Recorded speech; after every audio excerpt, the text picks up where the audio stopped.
I mean, there had been that Linson John, for instance, at Indianapolis, who qualified faster than Nigel, if you remember. I also saw cause a huge accident a year or so ago, which I think ended the career of Danny Sullivan or somebody. Really? That seemed like it was her fault, but yes, not but that we're passing judgment. Yeah, but listen, we've seen a lot of fairly high up Formula One drivers cause accidents too. Yeah, sure. I mean, Eddie, who drove so well, for instance, in Argentina, no doubt he did a terrific race. Eddie Irvine, yeah, and he did a great race in Argentina, I must say. He really did. He deserved to be second, and so on. But we've seen him do some pretty stupid things before now. Sure. Do you think that there is any physical drawback, for want of a better word, for a woman in driving a Formula One car? No, I think has she got the strength to do it? Of course, a woman can have the stamina, the strength. I think the one thing probably that is most difficult for them is the mental strength of the strain, the mental strain rather than the physical. Of course, a lot of women would argue they're stronger than blokes in that department. No, I think women can stand pain better than men. Really? Oh yes, I do. I think is this personal experience you're talking from still? Well, you know how it is. There's more men.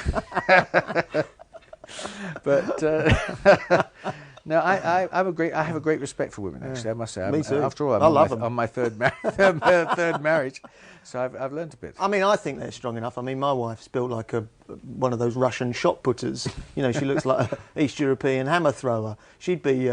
Not sure she'd get her fat ass in the car, but she'd certainly be able to drive it. She's got the strength to do it. Yeah, but has she? It's the mental thing. I think really when the chips are really down, I think the mental strain is enormous. Actually. Really? Yeah. Now I'd go the other way. I'd say that when the chips are down, and you know the strain. I actually find the women are stronger when the chips are down. I'd rather be stranded on a desert island with a woman than a man. Oh, so would I. But we're not talking about that. What about concentration? Into that one, didn't I? Can women concentrate as well as men? I don't know, because that's a very important thing in racing. And I just don't know. I mean, I'm not really qualified to say, but I would have thought that there must be something which is more mental and physical, like concentration or something, because I think women certainly have the ability to drive. My sister was a terrific driver. Of course. Still is, I hope. And Pat Moss, a famous rally driver. I think also a truck driver as well. She also, yes, she does drive a truck. She drives, well, a truck. Do my research. She wouldn't like to call a truck. It's a horse box, really. But yes, no, but yes, she's very it's competent. It's an HGV. It's yes, not. Exactly. It's not. Oh no, sure. It's not a Ford Anglia with driving one an horse on the HGV back. requires a certain skill. Yes. It doesn't require any brawn. Right. You know, I mean, because now they're so beautiful to drive these trucks. Sure. Yeah.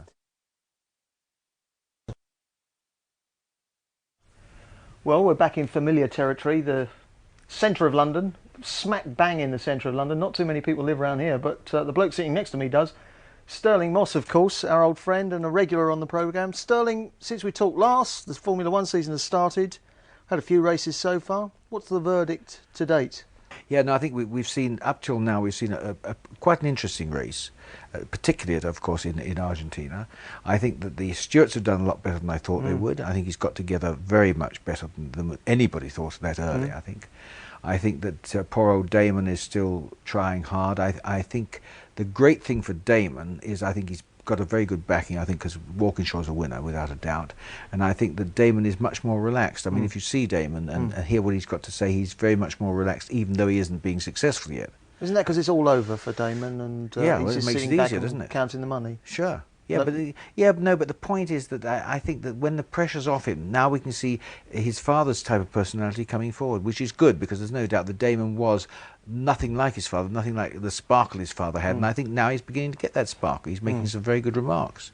I mean, you didn't see this on television, but the Clive James show, which was on TV, of course, was recorded, and Clive turned to the drivers and said, "You must admit, all of you, as a group, that really the man to beat is Schumacher." All of those who agreed put their hands up. Well, nobody did, which was pretty bad. But anyway, he then turned to Damon, you see, and he said, "Well, what do you think makes him so great, Damon?" Damon said, $20 million, which was a good remark, you know. But of course, he couldn't show it. It wasn't on the show because it wasn't that bit was out. But it's funny. We started off by saying we were going to talk about the season, and the magazines are doing it, the newspapers are doing it. Everybody's still focusing on Damon. To put it into context, during the first 3 races of the season, at least, he hadn't even finished the race. Yeah. He's qualifying in the bottom half of the field. I find it all a bit embarrassing and a bit sad, actually. I